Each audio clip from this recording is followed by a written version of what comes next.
This is Diana Glebova with the Daily Caller, reporting from Warsaw, Poland. Behind me is the central train station here in the city that is housing thousands of Ukrainian refugees. Over 2.2 million Ukrainians have come into Poland since Russia's invasion of Ukraine in late February. And I'm here with several Americans who left the United States. They left their families behind, some of them left their jobs to come here to Poland, and some of them are even heading to Ukraine to deliver humanitarian supplies and help out in any capacity that they can.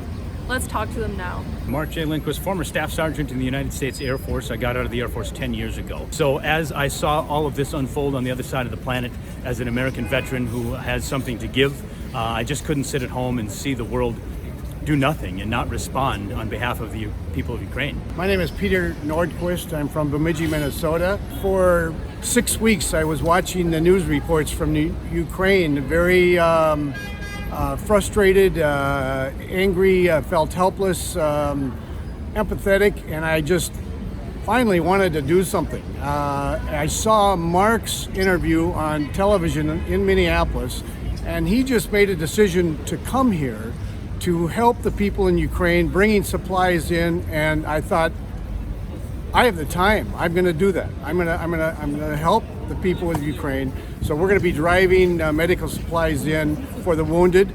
We're going to get them to safety, and we'll save lives. I'm Carlos. I'm from Brooklyn, New York. I'm 38. I was a technical project manager for a tech company. I'm here to not only bring my medical knowledge as an FMF corpsman, which was a combat medic for the Marine Corps, but also bring supplies and help bring supplies in a sustained way to Kiev. My name is Dan Moisey. I'm a medical doctor in New Mexico, and I arrived to Warsaw yesterday at late afternoon. I'm hoping to go to Lviv, and I have brought a whole bunch of medical supplies from our town. Maybe see some patients over there, take care of women and children, and then hopefully come back and get more, and again come back and deliver more. So this thing is going to drag on for a long time. We need to help them. I bought a plane ticket and on my own volition decided to come over here and pitch in and help however I could. What we've been doing here on the ground in Warsaw for the last 72 hours or so is making humanitarian contacts, because before I get an interview with the Ukrainian Foreign Legion and the Territorial Defense and know whether I'm accepted into their ranks or not, I'll just simply conduct humanitarian missions. And my main goal here is to establish a Western-based humanitarian pipeline. I have established a P.O. box here in Warsaw that people can ship things directly to me. You can go to your local Goodwill, you can go to your local Walmart, and you can buy supplies that we need. And you can ship it to me so you know it's getting to somebody legitimate. I will take it in our vehicles, vans, and buses to the border and then into Kyiv and points throughout Ukraine, so that people have finally a way to help.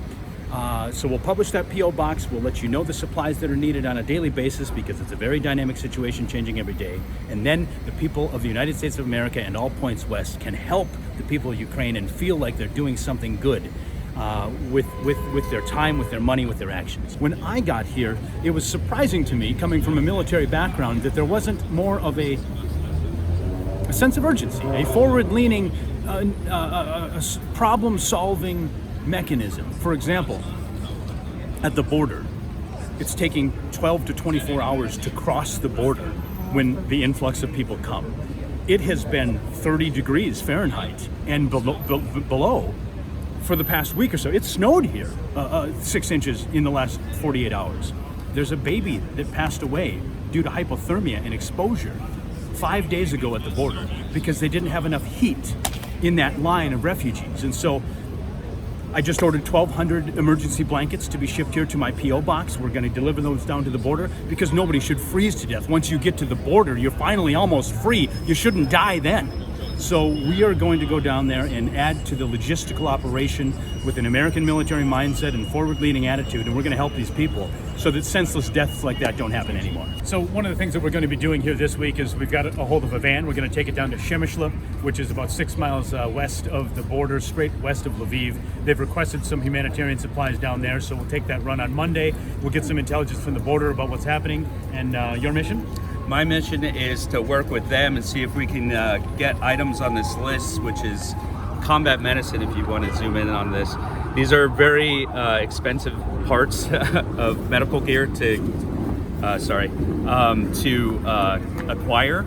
So once we acquire these, they're going to try to get it down to us in Kyiv, and then we do supply runs to hopefully sustain this. But I'm in a platform back in Brooklyn, Pixie.io, to try to raise funds, which is a crowdfunding platform, and we're trying to raise funds through there as well. So yeah. For example, like a list like this, right, Carlos, it's going to take $25,000-$50,000 of medical supplies. So, you can go out there with all your training, but if you don't have the right materials, it's so much harder to do your job. So very true. That's kind of where we're partnering together. I'll kind of handle the logistics and get the supply lines going. Carlos will be doing the dirty work and work on the ground. It's just a great team of American veterans and American citizens chipping in whatever they can to help as many people as we can for as long as we can. Everywhere. My name is Dan. I'm from St. Paul, Minnesota. In my civilian life, I'm a computer guy. That's what I was doing before I came out here. As for why I'm here, I was in the Army. I went to Iraq.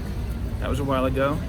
So much has been written and said about veterans returning home from war that I don't need to repeat it now. But I am not an exception to the rule.